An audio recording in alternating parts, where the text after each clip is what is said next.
अस्सलाम वालेकुम, welcome to my channel. कैसे हैं आप लोग। आज की वीडियो में हम लेक्चर नंबर 23 करने जा रहे हैं लीनियर अलजेब्रा का, जिसका टॉपिक है कोऑर्डिनेट सिस्टम। अच्छा, पिछले लेक्चर्स में हमने बेसिस का कॉन्सेप्ट पढ़ा था, ठीक है। तो आपके पास कोई बेसिस है जिसके अंदर डिफरेंट वेक्टर्स हैं b1, b2, b3 up to bn, और ये जो बेस है ये ऑब्वियसली एक वेक्टर स्पेस v के अंदर लाई कर रही होगी। तो v के अंदर जितने भी वेक्टर्स होंगे ना, फॉर एग्जाम्पल ये आपकी वेक्टर स्पेस v है, इसके अंदर एक बेसिस इस तरह से b बनी हुई है, ठीक है। अब इसके अंदर कोई भी वेक्टर है, फॉर एग्जांपल आप यहाँ पे कोई वेक्टर x ले लेते हैं, तो ये जो x है it can be written as linear combination of all the vectors present in b। कि b जो में जो वेक्टर्स पड़े हुए हैं ना, b1, b2, b3 up to bn, इनका कोई लीनियर कॉम्बिनेशन बनाए, जैसे c1 b1 फिर plus c2 b2 plus c3 b3 up to cn bn।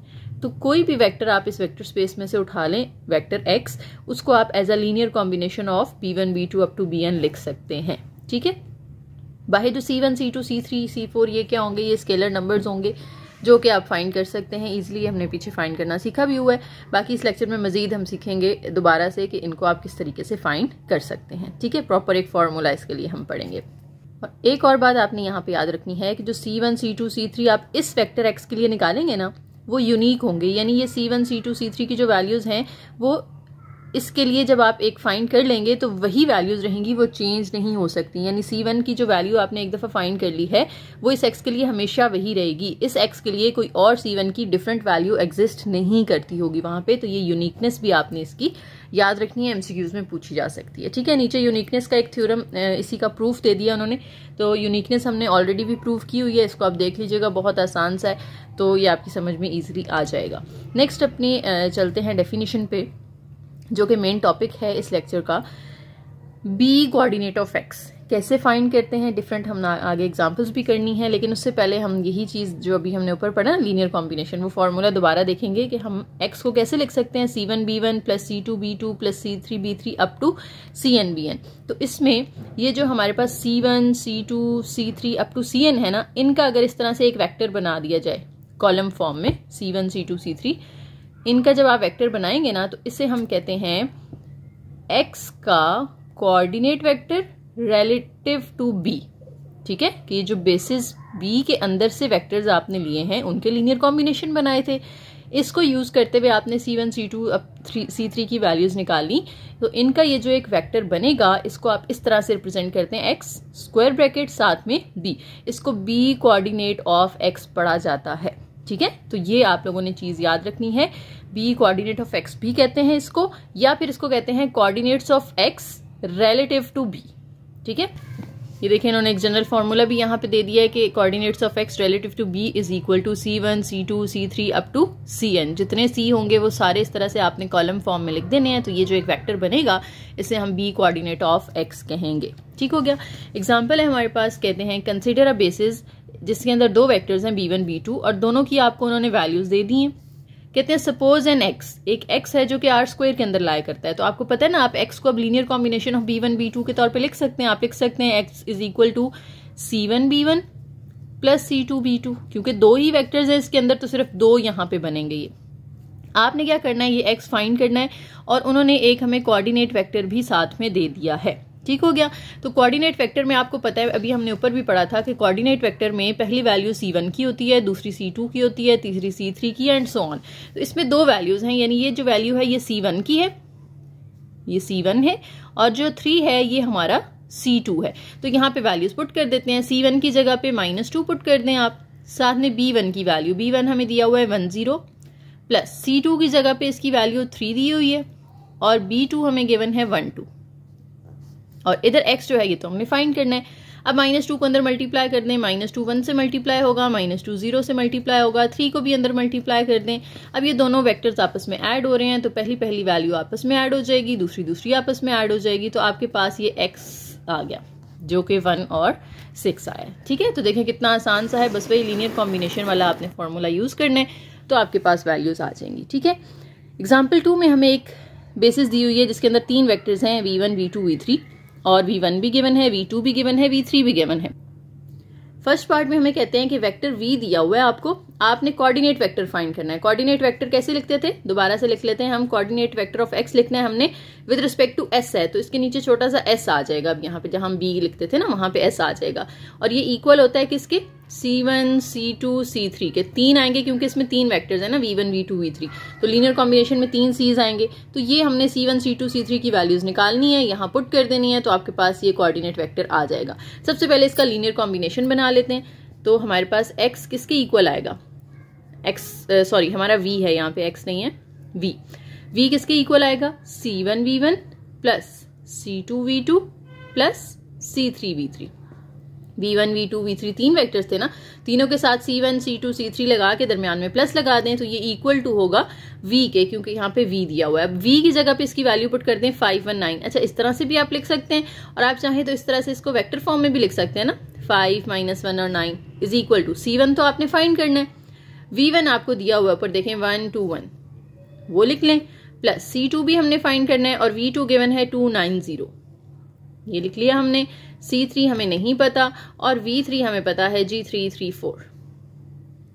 ठीक है, अब क्या करना है, आपने c1 को भी अंदर मल्टीप्लाई कर दें, c2 को भी अंदर मल्टीप्लाई कर दें, और c3 को भी अंदर मल्टीप्लाई कर दें। और इधर तो ये सेम रहेगा ना, 5 - 1 9, सामने c1 इससे मल्टीप्लाई होगा, फिर 2 c1 से मल्टीप्लाई होगा, ये 1 c1 से मल्टीप्लाई होगा, ये पहला वेक्टर आ गया। c2 को भी अंदर मल्टीप्लाई कर दें, 2 c2 9 c2 और 0 c2, प्लस c3 को भी अंदर मल्टीप्लाई कर दें, 3 c3 3 c3 4 c3। अब ये तीनों आपस में क्या हो रहे हैं, प्लस हो रहे हैं, तो पहला पहला आपस में ऐड हो जाएगा, c1 plus 2 c2 plus 3 c3, c1 plus 2 c2 plus 3 c3। दूसरे आपस में ऐड कर दें तो वो बन जाएगा 2 c1 plus 9 c2 plus 3 c3, फिर c1 प्लस 0 प्लस 4 c3। ये आपके तीनों ऐड हो गए, और इक्वल के इस साइड पे जो था v 5 - 1 9, ये एज इट इज रहेगा। ठीक है, अब देखें दो वेक्टर्स आपस में इक्वल हैं, तो पहला पहले के इक्वल होगा, इसका पहला एलिमेंट जो 5 है वो इक्वल हो जाएगा c1 plus 2 c2 plus 3 c3 के। जो -1 है दूसरे नंबर पे, वो दूसरे element 2 c1 plus 9 c2 plus 3 c3 के इक्वल हो जाएगा। और जो तीसरे नंबर पे 9 है, ये इक्वल हो जाएगा जी c1 प्लस 4 c3 के।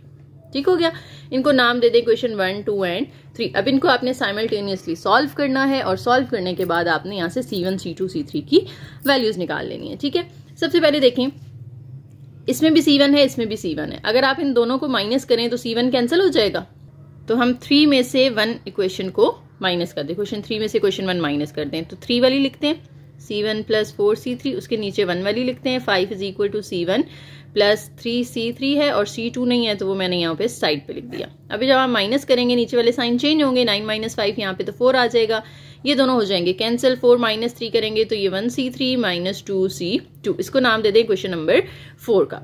क्वेश्चन 4 में देखें तो c2 और c3 रह गया। अच्छा, मैं अब अगर 1 और 2 को सॉल्व करूं आपस में, यानी ये c1 है ना, और इधर 2 c1 है, इसको भी मैं 2 से मल्टीप्लाई कर दूं और इनको माइनस करूं, तो इधर भी c1 कैंसिल होगा, तो c2 और c3 वाली इक्वेशन बनेगी, ये भी c2 और c3 वाली है, फिर इनको दोनों को हम आपस में सॉल्व कर सकते हैं। ठीक है, तो अभी हम क्या करने जा रहे हैं, हम पहले इक्वेशन 1 को मल्टीप्लाई कर रहे हैं किसके साथ, इक्वेशन 1 को 2 के साथ, ताकि ये c1 के कोऑर्डिनेट सेम हो जाए ना। इसके जो कोएफिशिएंट हैं, ये 2 है, इधर 1 है, तो इसको भी 2 से मल्टीप्लाई कर देना है, एंड देन उसको आपने माइनस कर देना है। मैं यहाँ पे डायरेक्ट लिख रही हूँ, आप लोगों ने प्रॉपर एक सेंटेंस बना के लिखना है, multiply equation 1 by 2 and then subtract from equation number 2 से। ठीक है, तो पहले इसको 2 से मल्टीप्लाई करें, देखिए 5 2s are 10 हो जाएगा, ये 2c1 हो जाएगा, 2 2s are ये 4c2 हो जाएगा, 3 2s are 6c3 हो जाएगा, और इसमें से माइनस कर दें फिर आप सेकेंड वाली, तो ये -1 is equal to 2c1 plus 9c2 plus 3c3। Minus करेंगे तो ये साइंस आपके चेंज हो जाएंगे, 10 + 1 ही हो जाएगा, 11 इज इक्वल टू, ये दोनों तो हो गए कैंसिल, 9 और 4 इनको माइनस करें तो ये -5c2 रह जाएगा, 6 - 3 करेंगे तो ये 3c3 रह जाएगा। इसको कहते हैं क्वेश्चन नंबर 5। देखिए 4 में भी c2 और c3 है, 5 में भी c2 और c3 है, तो इनको आप कोऑर्डिनेट्स किसी एक के सेम बना लें, चाहे c2 के बना लें चाहे c3 के बना लें। तो c3 के साथ बनाना ज्यादा आसान है क्योंकि इसके साथ यहाँ पर 1 है ना और यहाँ पर 3 है, तो मैं 4 वाली इक्वेशन को 3 से मल्टीप्लाई करूंगी पूरी को, ताकि ये 3c3 बन जाए, फिर माइनस करेंगे तो ये 3c3 इस 3c3 के साथ कैंसिल हो जाएगा। ठीक है, थोड़ा लंबा काम है लेकिन आसान है, ये आप लोगों ने पहले छोटी क्लासेस में किया हुआ है साइमल्टेनियस इक्वेशंस को सॉल्व करना। जब 3 आ जाती है ना तो फिर थोड़ा काम आपको लंबा ही करना पड़ता है। ठीक है, तो अभी हम इक्वेशन नंबर 4 को मल्टीप्लाई कर रहे हैं 3 के साथ, फिर उसको सब्ट्रैक्ट करेंगे, माइनस करेंगे किसके साथ, 5 के साथ। ठीक है, तो 4 को मैं मल्टीप्लाई कर रही हूँ 3 के साथ। 4 3s are 12, ये 3c3 बन जाएगा, 3 2s are ये 6c2 बन जाएगा। उसके बाद माइनस कर देना है आपने 5, क्वेश्चन 5 लिख लें, और क्योंकि ये माइनस करनी है तो आपने नीचे वाले साइंस चेंज कर देने हैं। ठीक है, 12 माइनस 11 करेंगे तो ये तो 1 आ जाएगा। अच्छा, यहाँ मैंने सॉरी c3 के नीचे c2 लिख दिया, c2 वाले आपस में सॉल्व होंगे तो -6 + 5 ये हो जाएगा -c2, और c3 वाले आपस में सॉल्व होंगे तो +3 और ये -3 आपस में कैंसिल हो जाएंगे। तो इसका माइनस इधर शिफ्ट कर दो तो c2 मेरे पास आ गया -1। जब c2 आ चुका है तो अगर मैं 4 में c2 पुट कर दूं तो c3 भी निकल आएगा। तो यहाँ c2 पुट कर देते हैं, यहाँ साथ ही मैं कर लेती हूँ, पुट कर दें इसमें c2 की जगह पे -1, तो 4 = c3, माइनस माइनस +2 हो जाएगा, 2 उधर जाके माइनस कर दें तो c3 आ गया 2। अब जब c1 और c3 और c2 आ चुके हैं तो अब c1 तो फाइंड किया जा सकता है। क्वेश्चन नंबर 3 देखें, इसमें अगर मैं यहाँ पे c1 फाइंड करना चाहती हूँ तो मुझे c3 पुट करना पड़ेगा ना, और c3 हम निकाल चुके हैं तो इसमें पुट कर देते हैं। तो 9 = c1 + 4 × c3 की वैल्यू, 4 2s are 8 होगा, 8 इधर आके माइनस करेंगे 9 में से तो c1 आ जाएगा 1। ठीक है, तो मेरे पास c1 c2 c3 आ चुका है, और मैंने कहा था कि जो x s है वो कैसे निकालेंगे, हम इन तीनों की वैल्यूज पुट कर दें। तो यहाँ पे आपने c1 की जगह पे पुट कर देना है -1, c2 हमारा आया है 1, और c1 पॉजिटिव है, c2 नेगेटिव है, और c3 जो है वो आया है 2। तो ये हमारा कोऑर्डिनेट वेक्टर आ गया। ठीक हो गया। अच्छा, इसी का सेकेंड पार्ट था इस एग्जाम्पल का, फाइंड द वेक्टर v। अब आपने v फाइंड करना है, ऊपर v दिया हुआ था ना, इसमें v फाइंड करना है, और इसका कोऑर्डिनेट वेक्टर उन्होंने हमें दे दिया। तो लीनियर कॉम्बिनेशन इसी तरीके से बनेंगे, लेकिन अब c1 c2 c3 की वैल्यूज आपने जो है वो पुट करनी है। कैसे पता चलेगा इनकी वैल्यूज कौन सी हैं? जो कोऑर्डिनेट वेक्टर होता है उसमें ही सारी c1 c2 c3 की वैल्यूज होती है ना। तो ये जो कोऑर्डिनेट वेक्टर है इसमें से ये c1 की वैल्यू है, ये c2 की वैल्यू है, ये c3 की वैल्यू है, तो लीनियर कॉम्बिनेशन के अंदर पुट कर देना है। तो इसको सॉल्व कर लेते हैं हम। देखें, हमारा v इक्वल होगा किसके, c1 v1 + c2 v2 + c3 v3। अब v हमने फाइंड करना है, तो c1 हमें देखें यहाँ पे दिया हुआ है -1, फिर 3 और 2, -1, फिर v1 की वैल्यू, c2 हमें दिया हुआ है 3, फिर v2 की वैल्यू, और c3 हमें दिया हुआ है 2। अब v1 v2 v3 कहाँ दिए हुए हैं, वो हमें क्वेश्चन में दिए हुए थे, ये v1 v2 और v3 वो हम यहाँ पे पुट कर लेते हैं। देखिए मैंने पुट कर लिया। अब -1 को अंदर मल्टीप्लाई कर दें तो इन सब के साइन चेंज हो जाएंगे। इधर से आप 3 को अंदर मल्टीप्लाई कर दें, ये मल्टीप्लाई हो गया, 2 को अंदर मल्टीप्लाई कर दें, 2 3s are 6, 2 3s are 6, 2 4s are 8। अब ये तीनों आपस में ऐड कर दें आप, -1 + 6 + 6, तो 6 + 6 12, -1 ये 11 आ जाएगा। 6 और 27 को आप प्लस करें, बल्कि इनको पहले माइनस कर लेते हैं। 27 - 2 करेंगे 25, और उसमें 6 प्लस करें 31 आ जाएगा। 8 - 1 करें तो यहाँ पे 7, तो ये आपके पास वेक्टर v आ गया। नेक्स्ट एग्जाम्पल नंबर 3 है, इसमें कोऑर्डिनेट वेक्टर फाइंड करना है। कोऑर्डिनेट वेक्टर मतलब x इस तरह से ब्रैकेट, और बेसिस का नाम हमारी क्या है यहाँ पर, सॉरी x नहीं है यहाँ पर p है, तो x की जगह p आ जाएगा, और बेसिस का नाम s है, तो विद रिस्पेक्ट टू s, और ये इक्वल होगा किसके, c1 c2 c3 के, क्योंकि इसके अंदर s के अंदर 3 वेक्टर्स दिए हुए हैं। तो c1 c2 c3 की आपने वैल्यूज फाइंड करनी है। बेसिकली इसके अंदर आपको p भी गिवन है और आपको बेसिस भी गिवन है। तो हमारा जो लीनियर कॉम्बिनेशन होता है वो कैसे बनता है, हमारा लीनियर कॉम्बिनेशन बनेगा p = c1, और यहाँ से इसको अगर आप v1 का नाम दे देते हैं, plus c2 v2 plus c3 v3। p की वैल्यू आपको दी हुई है उन्होंने, वो यहाँ पुट कर दें। जैसे पिछले एग्जांपल में v दिया हुआ था ना, तो हमने पुट कर दिया था, इस तरह से p दिया हुआ है यहाँ पे, तो p पुट कर दें, a0 + a1x + a2x का स्क्वायर = c1 की वैल्यू हमें नहीं पता, वो हमने फाइंड करनी है। v1 की वैल्यू ये 1 है, यहाँ पे पुट कर दें। c2 भी हमें फाइंड करना है, v2 की वैल्यू x है, c3 हमें फाइंड करना है, और x² जो है वो v3 की जगह पे आ जाएगा। अब देखें ये दोनों इक्वल है ना, ये पहला कांस्टेंट है, दूसरा जो है वो x वाला है, और तीसरा x² वाला नंबर है, और दरमियान में इक्वल का साइन है, तो कांस्टेंट के इक्वल होगा, यानी c1 जो है वो इक्वल हो जाएगा a0 के, x वाला x वाले के इक्वल होगा, तो c2 = a1 हो जाएगा। इसी तरह से एक्स स्क्वायर वाला नंबर के इक्वल होगा तो C3 is equal to A2 हो जाएगा। ठीक है, तो आपने जब तीनों की वैल्यूज फाइंड कर ली हैं तो अब इसका कोऑर्डिनेट वेक्टर हम बना लेंगे ना, PS is equal to C1 की वैल्यू, C2 की वैल्यू, C3 की वैल्यू। तो ये हमारा कोऑर्डिनेट वेक्टर होगा। और उसको आप इस तरह से भी लिख सकते हैं ना, वेक्टर को हमने पीछे पढ़ा हुआ है, आप कॉलम में लिख लें, या अगर आप इस तरह से राउंड ब्रैकेट लगा के दरमियान में कॉमा लगा के लिख लें तो ये भी नोटेशन ठीक है और ये भी नोटेशन ठीक है। अगली एग्जांपल आपने खुद कर लेनी है, सेम इसी तरीके से होगी जो हमने इधर लीनियर कॉम्बिनेशन बनाया था ना ऊपर, P is equal to this, same इसी तरीके से बनाना है। C1 C2 C3 की वैल्यूज फाइंड करनी है जैसे हमने यहाँ की थी। ठीक है, लीनियर कॉम्बिनेशन जब बनेगा ना तो इधर से कांस्टेंट की इक्वल आ जाएगा, x वाले की इक्वल आ जाएगा, x स्क्वायर की इक्वल आ जाएगा, तो ये आपकी सॉल्व हो जाएगी। नेक्स्ट एग्जाम्पल नंबर 5 है, इसमें कोऑर्डिनेट वेक्टर ऑफ A निकालना है। Again coordinate vector of A निकालना है तो आपने क्या करना है, आपने कोऑर्डिनेट वेक्टर का नाम सोचना है। फॉर एग्जांपल हम उसको V कह रहे हैं या X कह रहे हैं, आपकी मर्जी है। और स्पेस जो है उसका नाम, बेसिस का नाम S है, तो आप S लगा दें। Is equal to C1 C2 C3 और C4, 4 C निकालने होंगे क्योंकि इसमें 4 वेक्टर्स S के अंदर दिए हुए हैं आपको। अब ये 4 कैसे निकालने हैं, इनका लीनियर कॉम्बिनेशन बनाएंगे हम सबसे पहले। तो लीनियर कॉम्बिनेशन देखें आपके सामने इधर बना हुआ है, मैं दोबारा नहीं लिख रही, क्लियरली यहाँ पे बना हुआ है। A is equal to C1A1 plus C2A2 plus C3A3 plus C4A4, क्योंकि हमारे जो बेसिस के अंदर वो B1 B2 नहीं दिए हुए, हमें A1 A2 दिए हुए हैं, तो वो आपने लिख लिया, साथ में C1 C2 C3 C4 लगा दिया इज इक्वल टू A। अब पीछे एग्जाम्पल में ना, स्टेटमेंट में उन्होंने आपको A की वैल्यू दी हुई है, A1 की भी दी हुई है, A2 A3 और A4 भी गिवन है, तो ये सब आपने यहाँ पर पुट कर देने हैं। देखें, A की जगह पे उसकी वैल्यू, C1 हमें फाइंड करना है तो A1 की जगह उसकी वैल्यू, A2 की, A3 की और A4 की। तो C1 C2 C3 C4 हमें नहीं पता, वो एज इट इज रहेंगे। अब C1 को अंदर मल्टीप्लाई कर दो इन दोनों के साथ भी, तो वो माइनस C1 हो जाएगा, 0 के साथ होंगे तो वो दोनों 0 ही रहेंगे। C2 को भी अंदर चारों नंबर्स के साथ मल्टीप्लाई कर दें, C3 को भी और C4 को भी। अब ये चारों मैट्रिसेस आपस में ऐड हो रहे हैं तो पहला एलिमेंट ऐड हो जाएगा, ये minus C1 plus C2 plus 0 plus 0, तो 0 तो छोड़ देना, तो सिर्फ ये दोनों आ जाएंगे। ठीक है, इसी तरीके से दूसरा आपस में ऐड होगा, तीसरा आपस में और चौथा आपस में, और इधर जो A है वो एज इट इज, और इनको ऐड करके ये आंसर आया। अब दो मैट्रिसेस अगर इक्वल हैं तो पहला एलिमेंट जो 2 है वो इक्वल होगा इधर से पहले एलिमेंट के माइनस C1 प्लस C2, फिर जो 0 है वो इक्वल होगा C1 प्लस C2।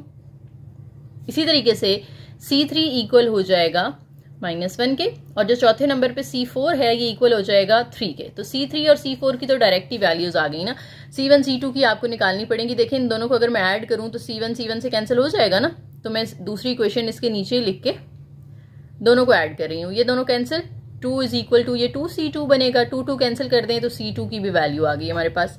C2 की वैल्यू आप इस इक्वेशन में पुट कर दें अगर, और वो इधर लाके माइनस कर दें तो C1 की भी वैल्यू आ गई। अब हम इसका कोऑर्डिनेट वेक्टर लिख सकते हैं, VS is equal to C1 की वैल्यू, C2 की वैल्यू, C3 की वैल्यू, C4 की वैल्यू।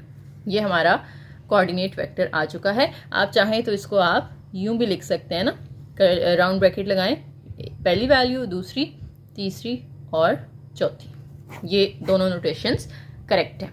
ये टॉपिक मुझे उम्मीद है कि आपका क्लियर हो गया होगा। अब चलते हैं graphical interpretation of coordinates. Graphical interpretation का मतलब यह है कि आप इसको ग्राफ पे कैसे रिप्रेजेंट करते हैं, जो हमने कोऑर्डिनेट वेक्टर सीखा है। तो जैसे हम नॉर्मल पॉइंट्स को करते हैं वैसे इसको भी आपने प्लॉट कर देना है। जैसे फॉर एग्जांपल देखें, आपको वेक्टर स्पेस के अंदर से कोई बेसिस दी हुई है B1 और B2, साथ में एक वेक्टर x दिया हुआ है जो कि कोऑर्डिनेट वेक्टर है। अब उसको कैसे प्लॉट करेंगे, देखिए हमारा y एक्सिस होता है, ये हमारा x एक्सिस होता है, इसके ऊपर x की पॉजिटिव वैल्यूज आ रही होती हैं 1 2 3, इधर आएँ तो x की नेगेटिव वैल्यूज होती हैं। इसी तरीके से ऊपर जाएं तो y की पॉजिटिव वैल्यूज होती हैं, नीचे की तरफ आएँ तो y की नेगेटिव वैल्यूज होती हैं, ये तो पता है ना आप सबको। अब इसके ऊपर अगर आपने B1 को प्लॉट करना है, B1 की वैल्यूज हैं 1 0, पहली वैल्यू x की होती है, दूसरी y की होती है। आप इसको यूं लिख सकते हैं ना 1 0, तो x1 और y0 कहाँ पर होगा, ये होगा, ठीक है, ये x की वैल्यूज होती है ना, तो यहाँ 1 है, y0 है तो y के अलॉन्ग तो आपने मूव करना नहीं है, तो ये आपका B1 हो जाएगा। ठीक है, इस तरह से B2 को अगर प्लॉट करना है तो x यहाँ पर 1 है और जो y है वो 2 है, x ये 1 है और y ये 2 है, तो 2 से इधर को आएँ और 1 से ऊपर को जाएं तो ये यहाँ पर मिल रहा है, दोनों लाइंस आपस में मिल रही हैं, तो ये पॉइंट हमारा बन जाएगा किसका, B2 का। इस तरह से अगर आपने x को प्लॉट करना है तो इसमें x 1 है और y 6 है, तो ये x 1 है, ऊपर चलते जाएं तो यहाँ 3 के बाद ऊपर 4 आएगा, 5 6, उसके सामने इस तरह से आपने वो प्लॉट कर देना है, ठीक है। तो ग्राफिकल इंटरप्रिटेशन भी सेम उसी तरीके से है जैसे हम नॉर्मल पॉइंट्स को प्लॉट करते हैं। इसी तरह से अगर 3 कोऑर्डिनेट्स वाला वेक्टर आ जाता है तो उसको भी आप इसी तरीके से प्लॉट करेंगे एक्स वाई जी प्लेन के अंदर, वो 3D के अंदर आ जाएगा, ठीक है। तो ये इतना कोई इंपॉर्टेंट नहीं है, बस अपने आप तसल्ली के लिए एक दफ़ा पढ़ना चाहें तो पढ़ सकते हैं। हम चलते हैं अपनी एग्जाम्पल पे, एग्जाम्पल नंबर 7। इसमें आपको फिर से देखें b1 b2 की वैल्यू दी हुई है, x दिया हुआ है और आपको कोऑर्डिनेट वेक्टर फाइंड करना है xb। कोऑर्डिनेट वेक्टर हमने जब भी फाइंड करना होता है तो हमने मतलब c1 c2 की वैल्यूज फाइंड करनी होती है ना। तो कोऑर्डिनेट वेक्टर में हमें सबसे पहले तो लीनियर कॉम्बिनेशन बनाना पड़ता है। तो x हमारा इक्वल होता है c1 b1 plus c2 b2 के। अब इसमें x की जगह पे ये जो हमें x दिया हुआ है 4 5 ये पुट कर देंगे हम। c1 तो हमें फाइंड करना है, b1 हमें गिवन है, प्लस c2 भी हमें फाइंड करना है और b2 हमें दिया हुआ है -1 1। ऐसे ही सॉल्व कर लेना है जैसे हमने पीछे किया, कोई यहाँ पे नई चीज़ नहीं है। उन्होंने मेथड थोड़ा डिफरेंट यूज़ किया, आप लोग जो हमने सीखा है वो भी यूज़ कर सकते हैं, ठीक है। c1 को अंदर मल्टीप्लाई कर दें, c2 को अंदर मल्टीप्लाई कर दें, फिर ये दोनों ऐड हो रहे हैं तो 2c1 माइनस c2, फिर c1 प्लस c2, ये हो गया। इधर आ गया 4 और 5। अब क्या करेंगे आप, पहला जो 4 है वो इधर से पहले 2c1 माइनस c2 के इक्वल आ जाएगा और जो 5 है वो इक्वल हो जाएगा c1 प्लस c2 के। अब अगर आप इन दोनों को प्लस कर दें इक्वेशंस को तो ये कैंसिल होके पहले c1 आ जाएगा हमारे पास, और c1 को आप किसी भी इक्वेशन में दोनों में से किसी में भी पुट कर लें। फर्स्ट वाली में ही कर लेते हैं, 4 इज इक्वल टू 2 c1 की वैल्यू माइनस c2 इधर आके प्लस हो जाएगा, 3 2 6 और 4 जाके माइनस होगा, तो हमारे पास c2 भी आ गया। जब c1 c2 आ गया है तो अब हम इसका कोऑर्डिनेट वेक्टर लिख सकते हैं, x bracket b is equal to c1 की वैल्यू c2 की वैल्यू। तो ये आपका कोऑर्डिनेट वेक्टर आ गया, ठीक है। सेम वही मेथड जो हमने पीछे यूज़ किया है। उन्होंने क्या किया, यहाँ पे एक नया मेथड बताया, मैं थोड़ा सा आपको बता देती हूँ कि आप क्या करें। जब आपने लीनियर कॉम्बिनेशन बना लिया है ना, तो यहाँ से ये दोनों जो हैं इनको आप इकट्ठा करके एक मैट्रिक्स बना लें। हमने पीछे पढ़ा हुआ है ना कि हम इसको मैट्रिक्स फॉर्म में भी लिख सकते हैं लीनियर कॉम्बिनेशन को, कि हमारे जो लीनियर कॉम्बिनेशन होते थे c1 v1 plus c2 v2 वो इक्वल टू b होता था ना, हमने पीछे जो पढ़ा था लीनियर कॉम्बिनेशन। और हमें ये भी पता है कि हम ax is equal to b भी लिख सकते हैं। तो यानी यही जो चीज़ है c1 v1 c2 v2, इसको आप ax की फॉर्म में लिख सकते हैं कि मैट्रिक्स इनटू वेक्टर। मैट्रिक्स के अंदर क्या होता है कि आपके जो ये वेक्टर्स होते हैं उनको हम लिख देते हैं, और जो एक्स वेक्टर होता है उसके अंदर हमारी ये बाहर वाले जिनको हमने फाइंड करना होता है c1 c2 वो आ जाते हैं। तो ये a हो गया, ये x हो गया इज इक्वल टू ये b हो गया। तो अब आप इसको अगर c1 c2 को फाइंड करना चाहते हैं तो आप इन्वर्स मेथड यूज़ करेंगे ना, ax is equal to b है, अगर आपने ये x निकालना है तो ये तो जाके a इन्वर्स b हो जाएगा। तो इसका पहले इन्वर्स निकालो, एडजॉइंट ओवर डिटर्मिनेंट करके जब इन्वर्स आ जाए तो इन्वर्स को आप इसके साथ मल्टीप्लाई कर दें, तो पहली वैल्यू c1 की होगी, दूसरी c2 की होगी। सेम हमने जो शुरू वाले लेक्चर्स में इन्वर्स वाला टॉपिक पढ़ा हुआ है, ठीक है। और दूसरा ये है कि अगर आपको इन्वर्स फाइंड करना थोड़ा, क्योंकि 2/2 का था ना तो इन्वर्स इजीली आ गया। अगर ये 3/3 या 4/4 का मैट्रिक्स आ जाता है उसमें फिर आप उसकी रिड्यूस्ड एचलॉन या एचलॉन फॉर्म बना के भी c1 c2 c3 c4 की वैल्यूज़ निकाल सकते हैं। अच्छा, जो अभी मैंने एग्जांपल आपको ऊपर मैट्रिक्स वाले मेथड से बताई है कि ax is equal to b है, इसमें आप इसका इन्वर्स लेते हो, तो इसमें हम मैट्रिक्स यूज़ कर रहे हैं लेकिन हमारा जो आंसर है वो वेक्टर फॉर्म में आता है, इस तरह c1 c2। यानी आप मैट्रिक्स को ट्रांसफॉर्म कर रहे हो किसके अंदर, एक वेक्टर के अंदर, ठीक है। तो इसे हम कहते हैं change of coordinate matrix. Change of coordinate matrix से क्या मुराद है कि आप एक मैट्रिक्स लेते हैं और उसे चेंज कर देते हैं या कन्वर्ट कर देते हैं एक स्टैंडर्ड बेसिस के अंदर, जिसको आप वेक्टर फॉर्म में लिखते हैं, ठीक है। वो r² के अंदर भी हो सकता है वेक्टर, r³ के अंदर भी हो सकता है, या r3 r4 r5, मतलब जनरली आप बात करें तो उसको आप rn के अंदर लिख सकते हैं, ठीक है। अब उसकी नोटेशन क्या होगी, x is equal to p b x b. ये जो पी बी क्या है, ये इन्वर्स मैट्रिक्स है ना, कि जब a उधर जाएगा तो इस एक वेक्टर के साथ यहाँ पे आएगा ना, तो वो इन्वर्स मैट्रिक्स है, साथ में कोऑर्डिनेट मैट्रिक्स है, और इधर जो है वो x आ जाता है हमारा। नेक्स्ट कोऑर्डिनेट मैपिंग की डेफिनेशन आ जाएगी कि आपके पास एक बेसिस है जिसके अंदर b1 b2 up to bn कुछ वेक्टर्स हैं, और ये बेसिस जो है वेक्टर स्पेस v के अंदर लाई करती है। तो इसमें आप बेसिकली कोऑर्डिनेट मैपिंग कर रहे होते हैं x2 जो कोऑर्डिनेट वेक्टर है xb उसके अंदर, कि हमारे आपके पास वेक्टर स्पेस v है, इसके अंदर कोई भी आप वेक्टर उठा लें x, उसको आप इस तरह से मैप कर रहे होते हैं किसके अंदर, r पार n के अंदर, क्योंकि आप एक नया वेक्टर बना रहे होते हैं ना। तो वेक्टर के अंदर तो हमेशा वो कॉलम वेक्टर बनता है c1 c2 c3 up to cn, तो वो बेसिकली r पार n के अंदर लाई करता है, ठीक है। नीचे थ्योरम भी आ गया इसी तरह का एक, कि b is equal to this एक बेसिस है वेक्टर स्पेस v के अंदर, देन कोऑर्डिनेट मैपिंग जो आप करते हैं ना कि x को कोऑर्डिनेट वेक्टर x b के अंदर ट्रांसफॉर्म करते हैं, it is a 1-to-1 linear transformation. ये MCQs के लिए आपने बात याद रखनी है कि हर x के लिए सामने एक ही उसका कोऑर्डिनेट वेक्टर होगा, एक से ज़्यादा एग्जिस्ट नहीं करेंगे, ठीक है। तो ये 1-to-1 लीनियर ट्रांसफॉर्मेशन होती है। इसका भी नीचे प्रूफ है छोटा सा, आप लोग देख लीजिएगा, स्टेटमेंट ज़्यादा इंपॉर्टेंट है। प्रूफ में वही दो चीज़ें उन्होंने u प्लस w यानी कोई दो वेक्टर्स लिए हैं u और v, तो दोनों को लीनियर कॉम्बिनेशन के तौर पे लिखा है, फिर उन पे एक दफ़ा एडिशन वाली प्रॉपर्टी और एक दफ़ा स्केलर मल्टीप्लिकेशन वाली कि किसी स्केलर को किसी एक वेक्टर से मल्टीप्लाई कर लें, दोनों सेटिस्फाई हो रही होंगी तो आपका ये थ्योरम भी प्रूव हो जाएगा। नेक्स्ट एक टर्म आती है हमारे पास यहाँ पे आइसोमॉर्फिज्म की। आइसोमॉर्फिज्म यही है जो हमने पीछे पढ़ा है कि आप ट्रांसफॉर्मेशन करते हैं। देखिए एक एग्जांपल के साथ मैं इसको समझाती हूँ आपको। पहले इसका लिटरल मीनिंग देख लेते हैं। आइसो जो है ये इसका मतलब है कि सेम, और मॉर्फ का मतलब है फॉर्म या स्ट्रक्चर, ठीक है। तो सेम स्ट्रक्चर आइसोमॉर्फिज्म में ऐसे वेक्टर्स के लिए हम ये टर्म यूज करते हैं जिनका स्ट्रक्चर सेम होता है। फॉर एग्जांपल आप v को ट्रांसफॉर्म कर रहे हैं w के अंदर, लेट्स से आपके पास ये एक वेक्टर है pb जिसके अंदर a0 a1 a2 a3 है, ठीक है। ये आपने कोऑर्डिनेट वेक्टर निकाला है, जैसे हम पीछे एक्सिस b निकालते हैं ना, इस तरह से आपने एक कोऑर्डिनेट वेक्टर निकाला है जिसके अंदर ये 4 c1 c2 c3 c4 की वैल्यूज आपने पुट कर दी हैं। अब अगर आप देखें तो ये सिमिलर नहीं है r पावर 4 की तरह। कोऑर्डिनेट वेक्टर जो है आप r पावर 4 के अंदर भी देखें तो एक कॉलम वेक्टर होगा जिसके अंदर 4 वैल्यूज होंगी, 1 2 3 4, ठीक है। तो जो pb है यानी जो हमारा कोऑर्डिनेट वेक्टर है, it is isomorphic to r power 4। अब ये pb निकाला कहां से था आपने? एक पोलिनोमियल से निकाला था कि जिसके अंदर थर्ड ऑर्डर तक जा रही है वैल्यूज की। पहली तो कांस्टेंट होती है, फिर t स्क्वायर t क्यूब। तो पोलिनोमियल जो है ये ऑर्डर 3 की थी, लेकिन इसका जो कोऑर्डिनेट वेक्टर बना है उसमें 4 एंट्रीज है ना, कांस्टेंट, फिर a1 फिर a2 फिर a3। तो हमारे पास ये जो है कन्वर्ट हो गई है p3 किसके अंदर? r पावर 4 के अंदर। So they both are isomorphic. p3 is isomorphic to r power 4। ये देखें स्क्रीन पे भी एक उन्होंने इस तरह से आपको एक बना के दिखा दिया कि p3 के अंदर देखें आपके पास एक कांस्टेंट है, फिर t है, फिर t स्क्वायर है, t क्यूब है, इसके अंदर भी 4 वैल्यूज हैं, इसके अंदर भी 4 हैं। So they both are isomorphic. Next example 9 है। इसमें कहा जा रहा है use coordinate vector to verify the polynomials 1 2 3 are linearly independent in p2। अच्छा, सेकंड ऑर्डर की पोलिनोमियल्स हैं, आपने जो है इनकी लीनियर इंडिपेंडेंस प्रूव करनी है, लेकिन कोऑर्डिनेट वेक्टर को यूज़ करते हैं। अब कोऑर्डिनेट वेक्टर आपको पता है कैसे निकालते हैं। हम पहले लीनियर कॉम्बिनेशन बनाते हैं, x is equal to c1, और ये पहली पोलिनोमियल आ जाएगी 1 + 2t स्क्वायर।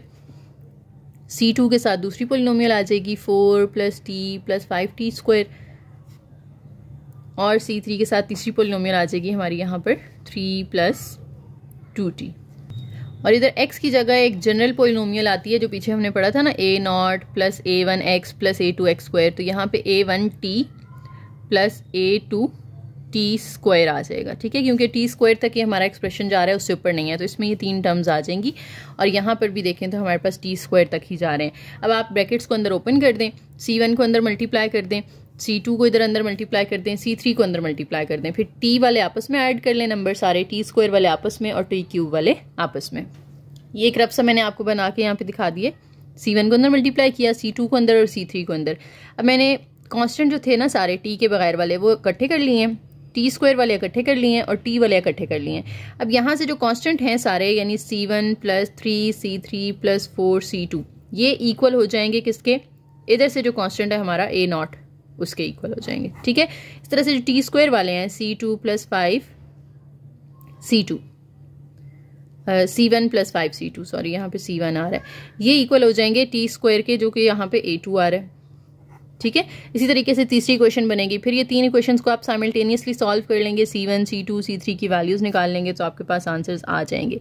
लेकिन ये काफ़ी लंबा मेथड हो जाएगा, जैसे अभी पीछे याद है हमने एग्जांपल 1 की थी, इक्वेशन 4 5 6 तक जाएंगे आप, तो काफ़ी लंबा काम होगा। इसी चीज़ को हमने अभी पीछे पढ़ा है कि हम मैट्रिक्स वाले मेथड से भी कर सकते हैं, तो इस एग्जाम्पल में उन्होंने मैट्रिक्स वाला मेथड यूज़ किया है, ठीक है। तो इसलिए मैंने ये थोड़ा सा आपको करके दिखा दिया ताकि आपको आइडिया हो जाए कि ये मेथड यूज़ तो हो सकता है लेकिन काफ़ी लेंथी काम हो जाएगा, as we did in example number 1।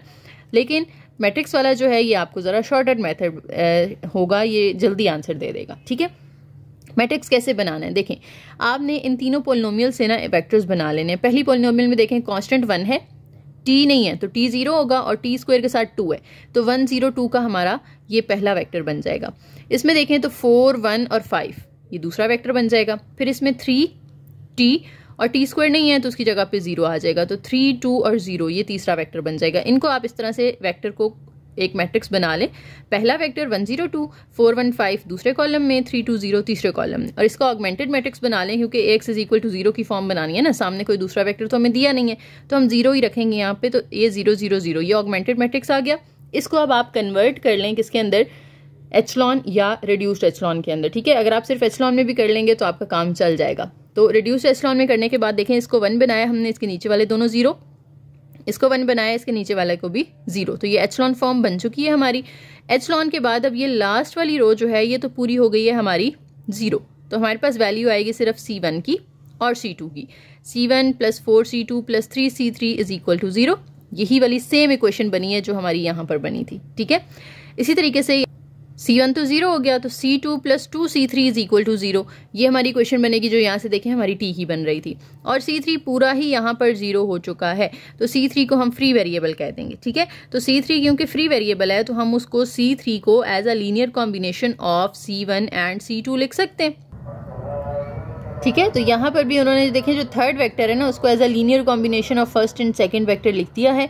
तो ऐसी जब सिचुएशन आ जाती है तो हम कहते हैं the vectors are linearly dependent, क्योंकि उन्हें हम इस तरह से लीनियर कॉम्बिनेशन के तौर पे लिख सकते हैं। दूसरी बात अगर देखें कि पूरी रो ही नीचे 0 हो गई है तो ये भी ये शो करती है कि दे आर लीनियरली डिपेंडेंट।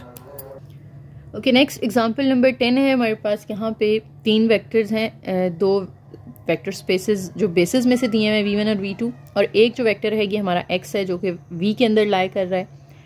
कहते हैं basis for H = span V1 V2। V जो है it is a basis of H, span V1 V2। Determine if x is in H and if it is find the coordinate vector of x relative to b। यानी 2 चीज़ें find करनी है। एक तो ये कि x जो है वो एज के अंदर लाई करता है, जैसे वेक्टर स्पेस V होती थी ना हमारी, मैंने कहा था V के अंदर कोई एक x होगा। अब उन्होंने वेक्टर स्पेस को एज का नाम दे दिया। ठीक है, और एज की एक बेसिस है जो कि यहाँ पे बी दी हुई है। अब वो कह रहे हैं कि एज के अंदर ये एक्स जो है लाई करता है या नहीं करता, ये वाला एक्स कैसे पता चलेगा। आप इसके बनाएं मैट्रिक्स फॉर्म। मैट्रिक्स फॉर्म कैसे बनती है, पहला हमारा वेक्टर आ जाएगा 3 6 2, दूसरा वेक्टर आ जाएगा -1 0 1 +1, और इसका ऑगमेंटेड मैट्रिक्स बना लें। ये मैट्रिक्स तो हमारा बन गया, लेकिन ऑगमेंटेड मैट्रिक्स बनाने के लिए इसके सामने ये जो है 3 12 और 7 ये लिखेंगे। अब इस ऑगमेंटेड मैट्रिक्स को कन्वर्ट कर लें आप एचलॉन या रिड्यूस्ड एचलॉन के अंदर। तो अगर हमारा सिस्टम कंसिस्टेंट निकल आया तो हम कहेंगे कि x इज इन एच, और अगर ये कंसिस्टेंट नहीं हुआ तो फिर हम कहेंगे कि ये एच के अंदर लाए नहीं करता। ठीक है, अब इसकी कंसिस्टेंसी चेक करने के लिए इसको हमें एचलॉन के अंदर कन्वर्ट करना पड़ेगा कि इसकी जो लास्ट रो है उसमें अगर वो पूरी 0 होती है तो 0 = 0 आ रहा है। अगर 0 = 0 नहीं आता, for example 0 = some other number आ जाता है, तो फिर वो कंसिस्टेंट तो नहीं होगा ना। तो इसको आपने एचलॉन में कन्वर्ट कर लेना है। एचलॉन में कन्वर्ट करने के बाद कुछ इस तरह की सिचुएशन आ जाएगी। देखें, लास्ट रो पूरी 0 हो चुकी है, और ये हमें पता है लास्ट कॉलम जो है ये तो ऑगमेंटेड मैट्रिक्स वाला था ना, तो ये 2 जो 0 हैं ये = 0 ही आ रहा है। तो सिस्टम इज कंसिस्टेंट, और जब सिस्टम कंसिस्टेंट होता है तो हमारा जो x है वो एज के अंदर लाए करता है। अब इसका आपने कोऑर्डिनेट वेक्टर निकालना है, बहुत आसान है। चाहे तो ये जो आपने रिड्यूस इसकी एचलॉन फॉर्म बनाई है इसी से आप निकाल लें कि ये जो C1 + 0 C2 = 2 आ जाएगा। तो C1 तो इधर से ही निकल आया, और ये C1 वाला 0 है तो C2 वाला 1 है, तो C2 = 3। तो हमारे पास C1 C2 की वैल्यूज आ गई। अब इसे आप इस तरह से कोऑर्डिनेट वेक्टर की फॉर्म में लिख सकते हैं। या दूसरा तरीका ये है कि अगर आप इसको मैट्रिक्स वाले मेथड से नहीं करना चाहते तो आप इसका लीनियर कॉम्बिनेशन बना लें इस तरीके से। C1 V1 + C2 V2 = हमारा ये जो वेक्टर x है, C1 को अंदर मल्टीप्लाई कर दें, C2 को अंदर मल्टीप्लाई कर दें, पहली वाली इक्वेशन पहले के इक्वल आ जाएगी, दूसरी दूसरे के, तीसरी तीसरे के, और साइमल्टेनियसली सॉल्व करके आप C1 C2 निकाल सकते हैं। ठीक है, नेक्स्ट एग्जाम्पल नंबर 11 है जनाब हमारे पास। इसमें 4 पार्ट्स हैं जो आपने सॉल्व करने हैं। पहले B1 B2 B3 और x दिया हुआ है। Show that the set B is a basis of R⁻3। तो क्या आप बता सकते हैं कि यहाँ पे जो सेट B है जिसमें B1 B2 B3 लाई कर रहे हैं, if it forms a basis of R³ के अंदर ही लाई करती है बेसिकली। फिर जब इसको आप वेक्टर फॉर्म में उसमें मैट्रिक्स फॉर्म में लिखेंगे तो ये 3 कॉलम बनेंगे ना। ठीक है, और हर किसी के अंदर कितनी एंट्रीज हैं, 3 एंट्रीज हैं, तो ऑब्वियसली ये R3 में ही लाए करेगा, ठीक है। So yes, it makes a basis for R3। जो हमारा मैट्रिक्स एक बनेगा उसमें जो तीनों कॉलम होंगे B1 B2 B3 के, सो column of this matrix form a basis of R3, और ये इन्वर्टिबल मैट्रिक्स होगा, ठीक है। सेकेंड है find the change of coordinate matrix B to the standard basis, यानी आपने चेंज ऑफ कोऑर्डिनेट्स फाइंड करने हैं मैट्रिक्स के अंदर। आपको ये देखें वेक्टर्स दिए हुए, मैट्रिक्स कैसे बनाते हैं हमने पीछे पढ़ा था, 1 0 0 पहला वाला, -3 4 0 दूसरा कॉलम बन जाएगा, 3 -6 3 ये तीसरा कॉलम बन जाएगा। तो बस ये आपने मैट्रिक्स बना दिया, तो एक स्टेप में इसका आंसर भी हो जाएगा। थर्ड में कहते हैं write the equation that relates x in R3 to XB। ये पीछे हमने जो अभी पढ़ी थी ना इक्वेशन, ये वाली x is equal to PB XB वाली, यही इक्वेशन सेम आंसर आ जाएगी। यही इक्वेशन है जो कि इनको रिलेट करती है आपस में ना, P और R पार N को, ठीक है। तो x is equal to PB XB, ये आपका आंसर हो जाएगा एक लाइन का। डी में करना है आपने इसका XB फाइंड करना है, मतलब इसका कोऑर्डिनेट वेक्टर फाइंड करना है। तो कोऑर्डिनेट वेक्टर कैसे फाइंड करते हैं, दो तरीके हैं। एक तो आपने ये जो मैट्रिक्स बनाया है इसको ऑगमेंटेड मैट्रिक्स बना के एचलॉन में कन्वर्ट करके C1 C2 C3 निकाल लें, या फिर दूसरा तरीका ये है कि आप लीनियर कॉम्बिनेशन बनाएं, वहां से आपकी इक्वेशंस बनेगी, उनको साइमल्टेनियसली सॉल्व कर लें। तो मैट्रिक्स वाला ज़रा शॉर्ट रहेगा, इक्वेशंस वाला आपको इजी लगता है तो आप वो कर सकते हैं, उनको प्लस माइनस करके बस C1 C2 निकालना होता है, ठीक है। तो ये देखें हमने पहला कॉलम, दूसरा कॉलम, तीसरा कॉलम लिखा, यानी B1 की वैल्यू, B2 की वैल्यू, B3 की वैल्यू, और साथ ही इसके जो है ये एंड पे हमने x वाली वैल्यूज लिख ली, 8 2 3 वाली, जो कि ऑगमेंटेड मैट्रिक्स बन गया हमारा। अब ऑगमेंटेड मैट्रिक्स को आपने कन्वर्ट कर लिया है किसके अंदर, रिड्यूस्ड एचलॉन के अंदर। अगर आप नहीं भी करते रिड्यूस्ड एचलॉन में तो डायरेक्ट भी देखें आपका ये ऑलरेडी एचलॉन में ही है। अगर आप इसको इस तरह से कन्वर्ट नहीं करना चाहते ना, ये ऑलरेडी एचलॉन के अंदर है। देखें फर्स्ट नॉन जीरो के नीचे दोनों जीरो हैं, इधर भी फर्स्ट नॉन जीरो के नीचे जीरो हैं, और इधर थर्ड नॉन जीरो के नीचे तो कुछ है नहीं, तो ये ऑलरेडी एचलॉन फॉर्म बना रहा है। तो आप इधर से भी इक्वेशन बना सकते हो। देखो थर्ड में से x1 भी जीरो है, x2 भी जीरो है, सॉरी C1 भी जीरो है, C2 भी जीरो है, तो ये C3 के साथ आ जाएगा, 3C3 इज इक्वल टू 3। अब ये 3 उधर जाके डिवाइड होगा तो C3 की वैल्यू निकल आई ना। इसी तरीके से ये C1 तो यहाँ पे जीरो है, तो ये आ गया 4C2 minus 6C3 is equal to 2। अब C3 यहाँ पर पुट कर दो आप यहाँ पे, तो 1 इंटू 6 ये 6 हो जाएगा, 6 उधर जाके प्लस करेंगे तो ये 8 होगा, 8 के साथ जाके 4 डिवाइड करेंगे तो C2 मेरे पास 2 आ जाएगा। इसी तरीके से जो फर्स्ट में से क्वेश्चन बनेगी वो क्या बनेगी, 1 के साथ C1 आ जाएगा, ये 3 C2 के साथ आ जाएगा, 3 C3 के साथ आ जाएगा, और इक्वल टू -8 है। अब यहाँ पे C1 तो हमें नहीं पता, लेकिन C2 की वैल्यू, C3 की वैल्यू पुट करें, सामने -8 है, तो C1 minus 3 2 6 plus 3 1 3 is equal to -8, ये -3 बचेगा, उधर जाके +3 हो जाएगा, तो C1 इज इक्वल टू -5 आ जाएगा, ठीक है। तो C1 C2 C3 की वैल्यूज हमने निकाल ली। नेक्स्ट एग्जाम्पल नंबर 12 है, इसमें आपको पोलिनोमियल्स का एक जो है वो सेट दिया हुआ है बेसिस, पहला वेक्टर है, दूसरा वेक्टर है, तीसरा वेक्टर है, और ये P2 के लिए है। कोऑर्डिनेट वेक्टर ऑफ PT निकालना है आपने। अब देखें P भी दिया हुआ है, तो कोऑर्डिनेट वेक्टर के लिए हम क्या करते हैं, P इज इक्वल टू हमारे पास कैसे आता है, यहाँ पे लीनियर कॉम्बिनेशन आ जाते हैं, C1 V1 plus C2 V2 plus C3 V3। 3 इसलिए क्योंकि हमें 3 वेक्टर दिए हुए हैं बेसिस के अंदर, ठीक है। अब P की जगह पे आपने जो P की वैल्यू है ना 6 प्लस 3T माइनस T2 ये पुट कर देनी है। देखिए उन्होंने ये पुट कर दी है, और इक्वल की दूसरी साइड पे C1 के साथ V1 की वैल्यू ये 1 प्लस T, C2 के साथ V2 की वैल्यू 1 प्लस T2, C3 के साथ V3 की वैल्यू T प्लस T2। अब C1 को अंदर दोनों से मल्टीप्लाई कर दिया, C2 को भी अंदर दोनों से मल्टीप्लाई कर दिया, C3 को भी अंदर दोनों से मल्टीप्लाई कर दिया। कांस्टेंट इकट्ठे कर लें, T वाले इकट्ठे कर लें, T2 वाले इकट्ठे कर लें। कांस्टेंट तो एज इट इज, इन दोनों में से T कॉमन निकाल लिया, इन दोनों में से T2 कॉमन निकाल लें। अब इधर से जो कांस्टेंट है ना C1 प्लस C2, ये इधर से कांस्टेंट 6 के इक्वल आ जाएगा, तो ये फर्स्ट इक्वेशन बन जाएगी। जो T वाली वैल्यूज हैं C1 प्लस C3, ये इधर से T वाले नंबर 3 के इक्वल आ जाएंगी, तो ये दूसरी इक्वेशन बन गई। फिर T2 के साथ जो C2 प्लस C3 आ रहा है, इधर T2 के साथ -1 है, तो ये C2 प्लस C3 -1 के इक्वल आ जाएगा। तो ये हमारे पास 3 इक्वेशंस बन चुकी हैं। अब इनको हम साइमल्टेनियसली सॉल्व करेंगे, और सॉल्व करने के बाद हमारा इसमें जब C1 C2 C3 की वैल्यूज आ जाएंगी तो कोऑर्डिनेट वेक्टर भी आ जाएगा। देखिए अगर मैं 1 और 3 को बल्कि 1 और 2 को सब्ट्रैक्ट करें तो C1 से कैंसिल हो जाएगा, C2 C3 की फॉर्म में क्वेश्चन बचेगी, ये भी C2 C3 की फॉर्म है, फिर इनको आपस में सॉल्व कर लेंगे हम। तो देखिए 1 और 2 को सब्ट्रैक्ट करने से C1 कट जाएगा, C2 minus C3 is equal to 6 में से 3 निकालेंगे तो 3, तो ये C2 minus C3 is equal to 3। ये क्वेश्चन नंबर बन गई 4। अब देखो 4 और 3 को अगर मैं सॉल्व करूं आपस में, तो ये C2 plus C3 is equal to -1 है, ये आपस में कट जाएंगे तो 2C2 इज इक्वल टू 2 आ जाएगा, तो C2 की वैल्यू आ गई मेरे पास। अब इस C2 की वैल्यू को आप फर्स्ट में पुट करके C1 निकाल लें, फिर उसको यहाँ पर पुट करके आप यहाँ से C3 निकाल लें। ठीक है, तो उम्मीद है ये सॉल्व हो जाएगी आपकी। C1, C2, C3 की वैल्यूज़ आपके पास आ जाएंगी 5, 1, -2। लेक्चर आपका ख़त्म हो गया है। उम्मीद है आप लोगों का ये टॉपिक क्लियर हो गया होगा। ज़्यादा मुश्किल नहीं थी, कोऑर्डिनेट वेक्टर निकालना इजी सा टॉपिक था। और कोई अगर फिर भी कन्फ्यूजन है तो आप लोग कमेंट सेक्शन में पूछ सकते हैं। वीडियो पसंद आई हो तो लाइक करें, शेयर करें, चैनल को ज़रूर सब्सक्राइब कीजिएगा और प्यारा सा कमेंट करके जाइएगा। थैंक यू, अल्लाह हाफिज़।